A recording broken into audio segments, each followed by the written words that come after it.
जिंदगी में अगर कुछ अच्छा हो जाए तो लोग कहते हैं कि जरूर आपने अच्छे कर्म किए होंगे। लेकिन जब कुछ बुरा होता है तो अक्सर यही सुनने को मिलता है, आपने जरूर कोई बुरा कर्म किया होगा। उस वक्त मन में सवाल उठता है, क्या हमने सच में ऐसा कुछ किया है? और अगर नहीं किया तो फिर ये सब क्यों हो रहा है? तो दोस्तों, असल में यह कर्म की थ्योरी है क्या?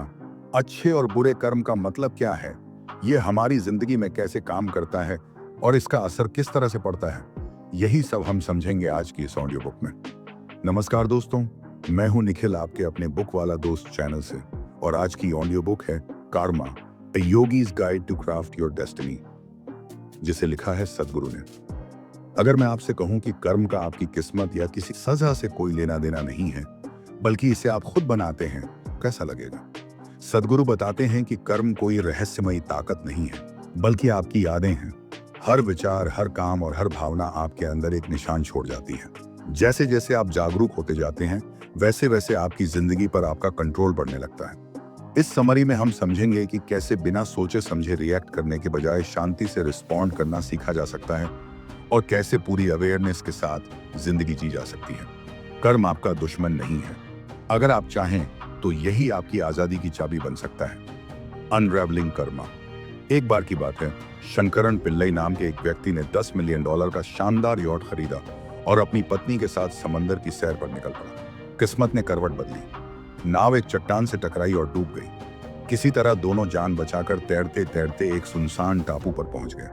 खाने के कुछ डिब्बे तो थे, पर आसपास इंसान का कोई नामो निशान नहीं था। एक तरफ पत्नी घबराकर रो रही थी और उसे लग रहा था कि अब मौत तय है। दूसरी तरफ शंकरन पिल्लई ध्यान मुद्रा में पूरी शांति से बैठा था। पत्नी ने हैरानी से पूछा, तुम इतने शांत कैसे हो सकते हो? वह मुस्कुराया और बोला, मेरा कर्ज अलग अलग शहरों में फैला है।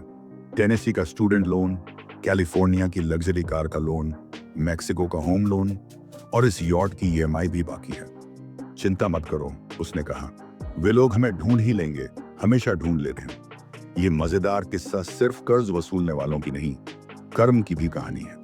जैसे उधार देने वाले उसका पीछा करते हैं, वैसे ही हमारे कर्म, अच्छे हों या बुरे, हमारा पता कभी नहीं भूलते। कर्म एक अदृश्य धागा है जो हर पल हमारे साथ चलता है और याद दिलाता है कि हर क्रिया का प्रत्युत्तर अवश्य आता है। आप जो भी करते हैं, उसका परिणाम किसी न किसी रूप में आपके सामने आता ही है। इसलिए दुनिया भर में जो सवाल उठता है, अच्छे लोगों के साथ बुरा क्यों होता है? निर्दोष लोग दुख क्यों झेलते हैं? जिंदगी इतनी नाइंसाफ क्यों लगती है? हजारों सालों से इसका छोटा सा जवाब दिया जाता रहा है, ये उसके कर्मों का फल है। दुर्भाग्य से इस शक्तिशाली शब्द कर्म को अक्सर गलत समझा और गलत तरीके से इस्तेमाल किया गया है। यह समरी उस उलझे धागे को सुलझाने का एक प्रयास है। आइए कर्म से भागे नहीं, उसे समझें। देखें कि यह हमारी जिंदगी को कैसे बना भी सकता है, बिगाड़ भी सकता है, और सबसे जरूरी, हमें भीतर से आजाद भी कर सकता है। आखिरकार कर्म का अर्थ केवल किया गया काम नहीं, बल्कि यह भी है कि इसी पल से हम क्या बनने का चुनाव करते हैं। Karma the eternal enigma. जरा कल्पना कीजिए, पोप अमेरिका आए हैं और एक बड़ी लिमोजीन में यात्रा कर रहे हैं। एक दिन वे ड्राइवर से कहते हैं, क्या मैं आज गाड़ी चला लूं? ड्राइवर मान जाता है। पोप हाईवे पर तेज रफ्तार से गाड़ी दौड़ाते हैं। पुलिस उन्हें रोकती है, अंदर झांकती है और सन्न रह जाती है। ऑफिसर तुरंत अपने सीनियर को फोन करता है, सर, पहचान तो नहीं पा रहा, पर अगर पोप ड्राइव कर रहे हैं तो पीछे बैठा शख्स जरूर बहुत बड़ा आदमी होगा। ये मजाक लगे, पर सच ये है कि हम में से ज्यादातर को पता ही नहीं कि हमारी जिंदगी की गाड़ी चला कौन रहा है। हमें लगता है स्टीयरिंग हमारे हाथ में है। हम आजादी, सपने और किस्मत की बातें करते हैं, फिर भी भीतर भीतर किसी अनदेखी ताकत की पकड़ महसूस होती है। सदगुरु कहते हैं, यह ताकत कर्म है।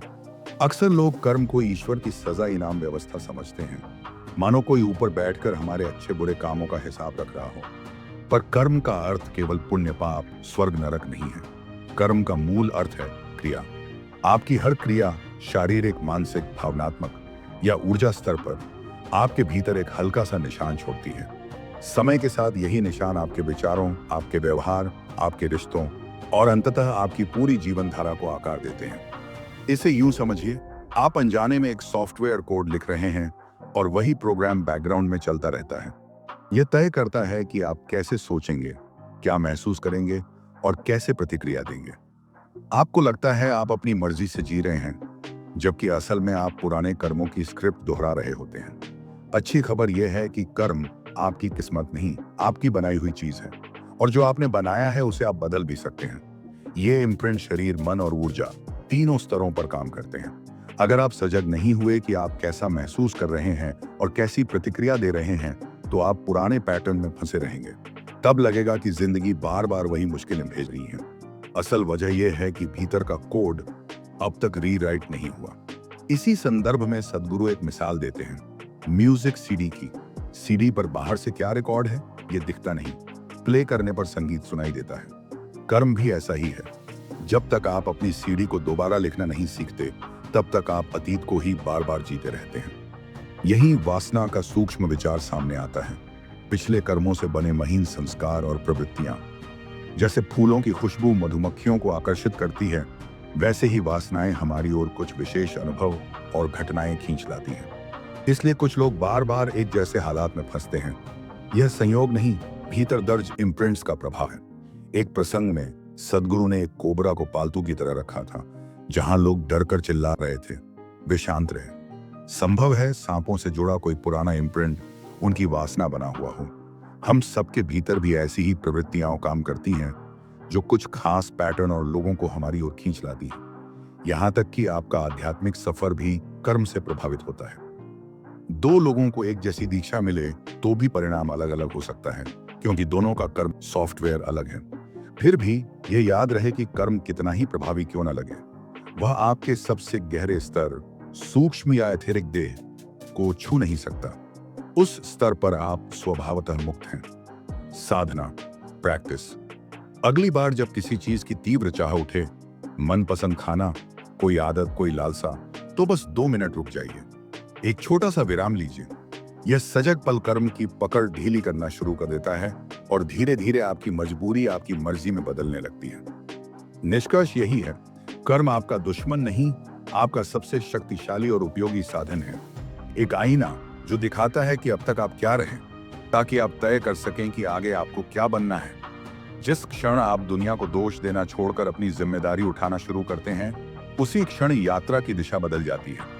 तब आप लाचार मुसाफिर नहीं, जागरूक चालक बनते हैं, और आपकी जिंदगी की स्टीयरिंग मजबूरी के हाथों से निकलकर आपके अपने हाथों में आ जाती है। वोल्यूशन कर्म का असली आधार। 2 दोस्त हर हफ्ते की तरह वेश्यालय जाने निकले। रास्ते में उन्हें श्रीमद् भगवद गीता का प्रवचन सुनाई दिया। उनमें से एक दोस्त को अचानक ग्लानि हुई और वह वहीं बैठ गया, जबकि दूसरा अपनी मंजिल की ओर बढ़ गया। लेकिन दिलचस्प बात यह रही कि जो प्रवचन सुनने बैठा था, उसके मन में यही चल रहा था कि उसका दोस्त अभी कितना मजे कर रहा होगा, और जो वेश्यालय पहुंचा, वह अपने दोस्त के आध्यात्मिक पसंद की तारीफ सोच रहा था। नतीजा यह हुआ कि जो बाहर से धार्मिक दिख रहा था, उसके भीतर नकारात्मकता जमा हो रही थी, और जो बाहर से गलत काम कर रहा था, उसके मन में सकारात्मक भाव उठ रहे थे। यहीं से सबसे बड़ी सीख मिलती है, कर्म सिर्फ बाहरी काम से तय नहीं होता, बल्कि उससे भी ज्यादा आपके इरादे, वोल्यूशन से बनता है। यानी असल सवाल यह है कि आप किसी काम को किस भावना और इरादे से कर रहे हैं। सदगुरु इसे बहुत सरल तरीके से समझाते हैं। सोचिए, आपके हाथ में चाकू है और 5 अलग अलग परिस्थितियां बनती हैं। पहली, आप गलती से किसी को चोट पहुंचा देते हैं। दूसरी, आप गुस्से में किसी को चाकू मार देते हैं। तीसरी, आप प्लान बनाकर हत्या करते हैं।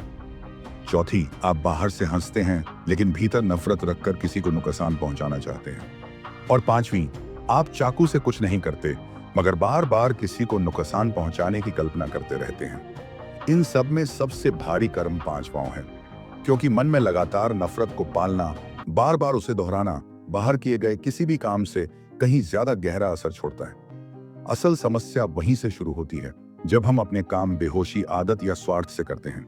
यही कारण है कि नकारात्मक विचार और भावनाएं धीरे धीरे हमारे भीतर गहरे कार्मिक निशान छोड़ देती हैं। और अगर जानबूझकर किसी को नुकसान पहुंचाने के लिए ऊर्जा का इस्तेमाल हो, जैसे ब्लैक मैजिक वगैरह में, तो वह और भी विनाशकारी कर्म बन जाता है। अब सवाल यह है, इरादा अच्छा है या बुरा, यह तय कौन करता है? समाज नहीं, क्योंकि दुनिया भर में समाज की परिभाषाएं बदलती रहती हैं। जो एक जगह सामान्य है, दूसरी जगह शर्मनाक हो सकता है। असल में गिल्ट और शर्म ज्यादातर संस्कृति से आते हैं, जमीर से नहीं। इसीलिए कर्म का असली पैमाना हमारा इरादा ही होता है। इसे समझाने के लिए सद्गुरु एक मजेदार किस्सा सुनाते हैं। शंकरन पिल्ले गुस्से में बार में जाते हैं क्योंकि किसी ने उनके गधे को लाल रंग से रंग दिया था। तभी एक विशालकाय आदमी उठकर कहता है, मैंने उसे रंगा है। शंकरन तुरंत हाथ जोड़कर बोलते हैं, बहुत अच्छा, अब उस पर दूसरा कोट भी चढ़ा दीजिए। यही है हमारी सामान्य जिंदगी। हम क्लैरिटी से नहीं बल्कि डर और हालात के हिसाब से रिएक्ट करते हैं, और जब हमारी जिंदगी सिर्फ डर, इच्छा और पहचान पर चलती है तो वहीं से नए कर्म बनने लगते हैं। असल जड़ हमारी पहचान, आइडेंटिटी है। जब हम खुद को सिर्फ शरीर और मन तक सीमित कर लेते हैं तो हर काम मैं को बचाने के लिए होता है और उसमें स्वार्थ आ जाता है। लेकिन जैसे ही हमारी पहचान फैलती है, जब हम दूसरों को भी अपने जैसा मानने लगते हैं, हमारे कर्म धीरे धीरे मिटने लगते हैं। सद्गुरु यहां बुद्ध का उदाहरण देते हैं। लोग मानते हैं कि बुद्ध इच्छाओं के विरोधी थे, लेकिन सच ये है कि वो उस इच्छा के विरोधी थे जो भीतर के खालीपन से पैदा होती है। अगर आप अंदर से भरे हुए हैं तो आपकी इच्छा मजबूरी से नहीं बल्कि जागरूकता से निकलेगी। तब वह इच्छा एक भेंट बन जाती है। यहीं से एक और बड़ी समझ निकलती है। दर्द शारीरिक अनुभव है, लेकिन दुख पूरी तरह मानसिक है, और दुख हमेशा हमारी अपनी चॉइस होता है। लोग गरीबी से दुखी हैं, शादी में दुखी हैं, ट्रैफिक और यहाँ तक कि छुट्टियों में भी दुखी रहते हैं, क्योंकि वो रिएक्ट करते हैं, चुनते नहीं। याद रखिए, कर्म वह नहीं है जो आपके साथ होता है, कर्म वह है कि आप उसके प्रति कैसे रिस्पॉन्ड करते हैं। इच्छा सिर्फ व्यक्तिगत नहीं होती, यह सामूहिक भी होती है। परिवार, समाज और यहाँ तक कि देश भी मिलकर एक साझा कार्मिक स्मृति बनाते हैं। सद्गुरु इसे कुल वेदना कहते हैं। जैसे बाढ़ आने पर पहले लोग इसे किस्मत या प्रकृति का गुस्सा मानते थे, लेकिन असल में यह हमारी ही लापरवाही का परिणाम होता है। जंगल काटना, पानी की व्यवस्था की अनदेखी करना, यानी यह भी कर्म है, हमारा कर्म। इसीलिए अगर हमें आने वाला कल बेहतर चाहिए तो आज ही हमें जागरूक होकर जीना सीखना होगा। हमारे आज के विचार और कर्म सिर्फ हमारी जिंदगी ही नहीं, आने वाली पीढ़ियों का भविष्य भी बनाते हैं। जब हम होश में रहकर काम करते हैं तो हम सिर्फ अपना नहीं बल्कि सामूहिक कर्म को भी हल्का करना शुरू कर देते हैं। इसीलिए साधना यह होनी चाहिए कि दुनिया को अपनेपन से देखें। जैसे एक माँ अपने बच्चे को देखती है, वैसे ही सबको प्यार से देखना सीखें। जब यह भावना आपके इरादे का हिस्सा बन जाती है तो धीरे धीरे आपके कर्म मिटने लगते हैं। कर्म हमें बांधता नहीं है, यह तो सिर्फ हमारे चुनावों का आईना है। और जब हम बेहोशी से जागरूकता की ओर बढ़ते हैं तो वही असली आजादी है। तब हम सिर्फ रिएक्ट नहीं करते बल्कि अपनी जिंदगी को भीतर से बाहर की ओर प्यार और शांति से गढ़ना शुरू कर देते हैं। Karma as memory. एक सुबह शंकरन पिल्ले अपनी पत्नी से झगड़कर गुस्से में घर से निकल गए। पूरी रात सड़कों पर भटकते रहे और अगली सुबह एक रेस्टोरेंट पहुंच गए। वहां उन्होंने वेटर से कहा, मुझे सबसे बेकार नाश्ता दो, पानी जैसी कॉफी, नमक से भरा सांभर और पत्थर जैसी इडली। वेटर हैरान होकर बोला, लेकिन सर, हम तो यहाँ स्वादिष्ट खाना परोसते हैं। शंकरन ने झुंझलाकर कहा, मैं नाश्ते का मजा लेने नहीं आया, मुझे घर की याद आ रही है। यही तो यादों की ताकत है। चाहे अनुभव अच्छा हो या बुरा, अगर वो जाना पहचाना है तो हम उसे छोड़ नहीं पाते। दर्द देने वाली चीज भी हम सीने से लगाए रखते हैं क्योंकि वही परिचित लगती है। यही असल में कर्म का मतलब है, यादें यानी मेमोरी। हर पल जब आप कुछ देखते हैं, सुनते हैं, चखते हैं, सूंघते हैं या महसूस करते हैं, सब आपके अंदर दर्ज हो जाता है। आपका शरीर, आपका मन, आपकी ऊर्जा, सब एक स्पंज की तरह इसे सोख लेते हैं। ये सारी छापें मिलकर आपकी यादें बनती हैं और धीरे धीरे वही आपकी पहचान भी तय कर देती है। आप जिसे मैं कहते हैं वो दरअसल यादों का गुच्छा है। आपकी पसंद नापसंद, आदतें, डर, बोलने का तरीका, यहाँ तक कि आपकी चाल ढाल भी इस पर टिकी है कि आपने अब तक क्या क्या अनुभव जमा किया है। यही कार्मिक मेमोरी तय करती है कि आप कैसे सोचते हैं, क्या महसूस करते हैं और किस तरह रिएक्ट करते हैं। सद्गुरु कहते हैं कि लाखों साल पहले घटी घटनाओं का असर भी आज हमारे भीतर जिंदा है। हो सकता है कि आप अपनी परनानी का नाम भूल गए हों, लेकिन उनकी नाक आपके चेहरे पर हो। हम इसे जेनेटिक्स कहते हैं, लेकिन असल में ये भी मेमोरी ही है। और ये केवल इंसान तक सीमित नहीं, हर पेड़, हर पत्थर, हर चीज में अपनी मेमोरी मौजूद है। फर्क सिर्फ इतना है कि हमने उसे सुनना छोड़ दिया है। समय बीतने के साथ यही मेमोरी हमारी पर्सनैलिटी तो बनाती है, लेकिन हमें कैद भी करने लगती है। हम बार बार उसी ढर्रे पर चलते हैं, बदलाव से डरने लगते हैं और सुरक्षित लगने वाली पुरानी आदतों को ही पकड़कर बैठे रहते हैं। इसीलिए हमारी प्रतिक्रियाएं कठोर हो जाती हैं और हम चुनना बंद कर देते हैं, सिर्फ दोहराना शुरू कर देते हैं। सदगुरु कहते हैं कि जैसे जैसे उम्र बढ़ती है, हमारा कंफर्ट जोन सिकुड़ने लगता है। 18 की उम्र में हम नई चीजों को एक्सप्लोर करने को तैयार रहते हैं, लेकिन 60 पर पहुंचते पहुंचते लोग अपनी पसंदीदा चादर या कुर्सी के बिना चैन से सो भी नहीं पाते। इतना ही नहीं, छोटे से बदलाव भी हमें बेचैन कर देते हैं। यह सिर्फ आदत नहीं, बल्कि उस गहरी मेमोरी की पकड़ है। अब सवाल है, जब हम खुद को बदलना चाहते हैं तो क्यों बार बार पुराने पैटर्न में लौट आते हैं? आप सोचते हैं कल से मैं जल्दी उठूंगा, कुछ दिन तक सब ठीक चलता है, फिर आप वापस उसी ढर्रे में फिसल जाते हैं। क्यों? क्योंकि आपका पुराना कर्म आपकी विल पावर से कहीं ज्यादा ताकतवर होता है। जब तक आप पूरी तरह अवेयर नहीं होते, आपका बीता कल ही आपके आज पर राज करता रहता है। सदगुरु बताते हैं कि जब वो छोटे थे तो लोगों को इंसानी शरीर के बजाय धुएं जैसी आकृतियों में देखते थे। बाद में उन्हें समझ आया कि वो लोगों की एनर्जी बॉडी देख रहे थे, जहां उनका कार्मिक डेटा स्टोर होता है। कुछ लोग अपने साथ भारी बोझ ढोते हैं तो कुछ के पास सिर्फ एक लिफाफा जितना कर्म होता है। फर्क बोझ के आकार में नहीं, बल्कि उसकी गहराई में होता है। असल में 8 तरह की मेमोरी होती हैं।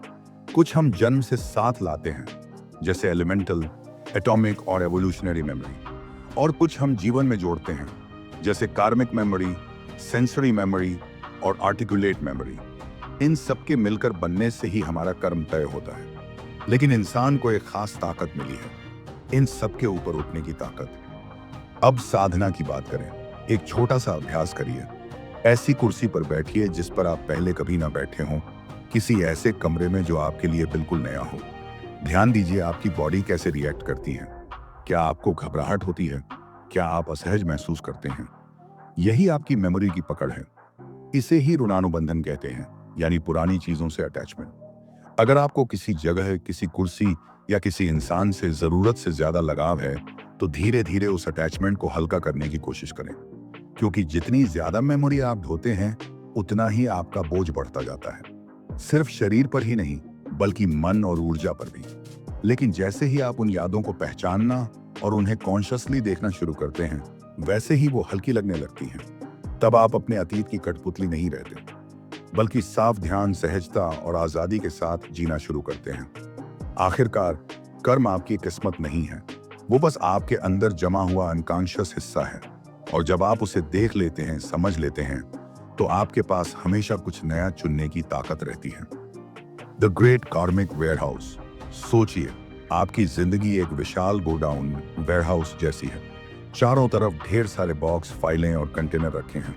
हर बॉक्स में कोई ना कोई याद और मेमोरी पैक की हुई है। कुछ आपकी बॉडी से जुड़ी हुई हैं, कुछ माइंड और सेंसेस से, कुछ आपके पूर्वजों की यादें हैं, और कुछ उन रूपों की जो आपने इंसान बनने पहले जिए थे। यही है संचित कर्म, आपका जमा किया हुआ अकाउंट, जो कई जन्मों से इकट्ठा होता आ रहा है। लेकिन इस गोडाउन का हर सामान एक साथ आपके सामने नहीं आता। इस बड़े स्टोर से सिर्फ कुछ चुनिंदा बॉक्स निकाले जाते हैं, जिन्हें आपको इसी जन्म में खोलना और निपटाना होता है। यही है प्रारब्ध कर्म। इसे ऐसे समझिए जैसे किसी पुराने वेयरहाउस से एक कार्टन निकाल कर कहा गया हो, इस जन्म में तुमको ये सब डील करना है। कर्म की 3 परतें। अब इस चुने हुए हिस्से के भी 3 सब कैटेगरीज होते हैं। एक क्रियमाण कर्म, जो कर्म आप इस पल कर रहे हैं। 2 आगामी कर्म, आज के कर्मों के आधार पर जो भविष्य बन रहा है। 3 प्रारब्ध कर्म, वो खास हिस्सा जो इस जन्म के लिए चुना गया है। आपकी करंट लाइफ दरअसल एक कर्मिक प्लेलिस्ट जैसी है, जो आपके इन्फिनिट लाइब्रेरी से निकाली गई है। यही वजह है कि कोई व्यक्ति जन्म से ही एक्टिव होता है, कोई बहुत इमोशनल, कोई तेज दिमाग वाला, तो कोई ध्यान मग्न। ये सब उसके कर्मिक पैटर्न्स हैं, जो जन्म के पहले दिन से ही काम करने लगते हैं। जब खोजी जागता है, आम लोग इस प्लेलिस्ट के साथ जी लेते हैं, लेकिन आध्यात्मिक खोजी इससे संतुष्ट नहीं रहते। उनका इरादा बड़ा होता है, मुझे सिर्फ ये प्लेलिस्ट नहीं चाहिए, मुझे पूरा गोडाउन क्लियर करना है। इसीलिए वो साधना, ध्यान और योग के जरिए कई जन्मों के कर्म को एक ही जन्म में जलाने की कोशिश करते हैं। उनका लक्ष्य है सचेत रूप से कर्म करना, नया कर्म न जोड़ना, पुराने कर्मों को खत्म करना। जब प्रारब्ध खत्म हो जाता है, जैसे जैसे कोई खोजी अपना प्रारब्ध कर्म निपटाता है, उसकी जिंदगी हल्की लगने लगती है। उसके कंपल्सिव रिएक्शंस ढीले पड़ते हैं, उसकी गहरी पसंद नापसंद कमजोर होने लगती हैं, उसके पुराने पैटर्न टूटने लगते हैं, वो छोटी छोटी चीजों में भी शांति महसूस करने लगता है। उसके एक्शंस अब हैबिट से नहीं बल्कि कॉन्शियस चॉइस से निकलते हैं। सीक्रेट, जुड़ाव हो उलझाव न हो। असल में हर कर्म नया बॉक्स बना देता है। एक छोटा सा ख्याल, एक साधारण सा काम भी कल की फाइल में जुड़ जाता है। लेकिन अगर आप अवेयरनेस और निस्वार्थ भाव से कर्म करते हैं तो कोई नया इंप्रेशन नहीं बनता। जैसे सदगुरु कहते हैं, जब वो अपने प्रोग्राम में किसी को गले लगाते हैं तो पूरे अपनापन से करते हैं, इसलिए उससे कोई नया कर्म नहीं बनता। लेकिन अगर वही कर्म किसी अटैचमेंट या स्वार्थ से हो तो वो भी नया बॉक्स बना देता है। यही रहस्य है, लोगों से जुड़ाव रखो और उलझाव मत रखो। साधना, कर्म को क्लियर करने की प्रैक्टिस। अगर आप सच में अपना गोडाउन हल्का करना चाहते हैं तो ये रोजाना की साधना करें। दिन में कुछ मिनट स्पाइन सीधी रखकर बैठें, स्क्वाटिंग पोस्चर अपनाएं जो एनर्जी को सक्रिय करता है। योग नमस्कार का अभ्यास करें जो रीढ़ को मजबूत करता है और इमोशनल गांठें खोलता है। धीरे धीरे आप मेमोरी बेस्ड रिएक्शंस छोड़कर कॉन्शियस चॉइसेस लेना शुरू कर देंगे और हर एक सचेत कदम आपके कर्मिक गोडाउन से एक बॉक्स कम कर देगा। यही है कर्मिक बंधन से आजादी की शुरुआत। कर्मयोग। एक समय की बात है, एक आदमी जंगल में ध्यान कर रहा था। अचानक उसने एक अजीब दृश्य देखा। उसने देखा कि एक लोमड़ी थी जिसके पैर नहीं थे, फिर भी वह अच्छी भली जी रही थी। थोड़ी ही देर बाद एक शेर आया, उसने शिकार किया और बचा हुआ मांस उस लोमड़ी को मिल गया। यह देखकर आदमी सोच में पड़ गया, अगर भगवान एक अपंग लोमड़ी का ख्याल रख सकते हैं तो मेरा भी रखेंगे। उसने तय कर लिया कि अब वह मेहनत नहीं करेगा, बस ध्यान करेगा और सब कुछ भगवान पर छोड़ देगा। कई दिन बीते और वह भूख से कमजोर होता चला गया। तभी वहां से एक योगी गुजरे। उन्होंने उसकी हालत देखकर पूछा तो आदमी ने पूरी कहानी गर्व से सुनाई। योगी मुस्कुराए और बोले, तुमने लोमड़ी क्यों चुनी, शेर क्यों नहीं बने? यही है कर्मयोग का सार। जिंदगी हमें हमेशा दो रास्ते देती है, एक कर्म का और दूसरा अकर्म का। या तो हम जागरूक होकर जीते हैं या फिर पुराने पैटर्न में खोए रहते हैं। कर्मयोग हमें याद दिलाता है कि हमारी जिंदगी हमारी ही जिम्मेदारी है। यह किस्मत, भाग्य या किसी और के भरोसे नहीं चलता। हाँ, अनुग्रह जरूर होता है, लेकिन वो तभी आता है जब आप पूरी तरह अपने कर्म की जिम्मेदारी लेते हैं। जवाब ऊपर आसमान में नहीं बल्कि आपके भीतर मिलते हैं। लेकिन एक सच्चाई और भी है, इस राह पर आपको अकेले चलना पड़ता है। बाहर की दुनिया में हम सबके साथ जीते हैं, काम करते हैं, रिश्ते निभाते हैं, लेकिन भीतर की यात्रा अकेले करनी होती है। याद कीजिए उस डाकू की कहानी। उसे लगता था कि उसके सारे कर्म उसके परिवार के लिए हैं, लेकिन जब उसने पूछा, क्या मेरे कर्मों का बोझ तुम उठाओगे, तो सबने मना कर दिया। सच यही है, आपके कर्मों का फल आपको ही भुगतना पड़ता है। तो फिर रास्ता क्या है? पहला कदम है अपने कर्म को बदलना। कर्मयोग का मतलब यह नहीं कि बहुत बड़े बड़े काम करो या सबकी सेवा करो। यह इस बात पर निर्भर करता है कि आप कैसे काम कर रहे हैं, न कि क्या कर रहे हैं। इसे समझने के लिए एक और कहानी। 3 मजदूर एक ही जगह पत्थर काट रहे थे। पहले ने कहा, मैं पत्थर काट रहा हूं। दूसरे ने कहा, मैं रोजी रोटी कमा रहा हूं। तीसरे की आंखों में चमक थी। उसने मुस्कुराकर कहा, मैं एक मंदिर बना रहा हूं। काम वही था, लेकिन नजरिए में फर्क था। यही है कर्मयोग। जब काम मजबूरी से नहीं बल्कि प्रेम और आनंद से किया जाए तो वही काम मुक्ति बन जाता है। लेकिन अक्सर हम कर्तव्य में फंस जाते हैं। कर्तव्य कई बार दबाव और बंधन बन जाता है। सच्चा कर्मयोग वह कर्म है जब आप जरूरी काम दिल से करें, खुशी से करें, लेकिन बिना चिपकाव के। कर्मयोग का मतलब है पूरी तरह से जुड़ना, लेकिन बंधना नहीं। कर्मयोग के 2 मार्ग हैं, जागरूकता और समर्पण। जागरूकता यानी हर पल पूरी मौजूदगी, न सिर्फ दिमाग से बल्कि आत्मा से जुड़े रहना। और समर्पण यानी किसी काम में इस कदर डूब जाना कि आप खुद को भूल जाएं, जैसे नृत्य, खेल या संगीत में होता है। इन पलों में आप सचमुच मुक्त हो जाते हैं। कई लोग सोचते हैं कि कर्मयोग का मतलब है फल का त्याग करना, लेकिन त्याग का मतलब यहाँ दुख से भागना नहीं बल्कि नजरिए को बदलना है। जैसे खेल आप सिर्फ जीतने के लिए नहीं खेलते, बल्कि इसलिए कि खेलना आपको अच्छा लगता है। जब आप किसी काम को प्रेम से करते हैं बिना किसी उम्मीद के, तभी वह पूजा बन जाता है। सच्चा बलिदान भी यही है, कुछ खोकर नहीं बल्कि अपनी जिंदगी को खुशी खुशी अर्पित करके। जैसे सदगुरु की माँ हर सुबह चींटियों को भोजन डालती थीं, बिना दिखावे के। वही उनका यज्ञ था, वही उनका प्रेम से भरा जीवन था। कर्म योग का असली अर्थ है राज नहीं, सेवा करना, बिना किसी पर कंट्रोल की इच्छा के, बस अपना काम करना। ऐसे में आपकी आजादी कहीं नहीं जाती, चाहे आप नरक में हों या स्वर्ग में। याद कीजिए उस जैन मास्टर को जिन्होंने जीवन के आखिरी दिन तक बागवानी की। जब उनके औजार ले लिए गए, उन्होंने खाना ही छोड़ दिया।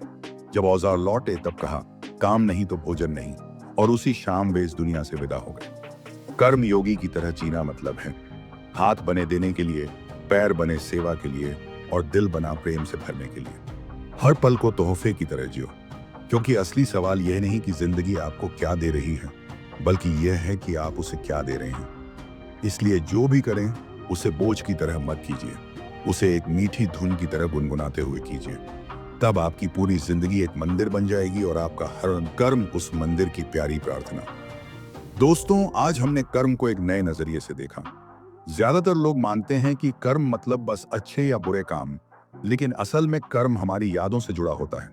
हम जो कुछ भी जीते हैं, देखते हैं, सुनते हैं, वो सब हमारे अंदर छाप छोड़ देता है। धीरे धीरे वही हमारी आदतें, हमारी सोच और हमारी जिंदगी की दिशा तय करने लगता है। यही वजह है कि हम बार बार पुराने पैटर्न में फंस जाते हैं और बदलाव करना इतना मुश्किल लगता है। लेकिन ये तो बस शुरुआत थी, असली मजा अभी बाकी है, क्योंकि आगे हम समझेंगे कि हमारे भीतर सिर्फ एक नहीं बल्कि 8 तरह की मेमोरी काम करती है, और इंसान के पास एक ऐसी ताकत भी है जिससे वो इन सब सीमाओं से ऊपर उठ सकता है।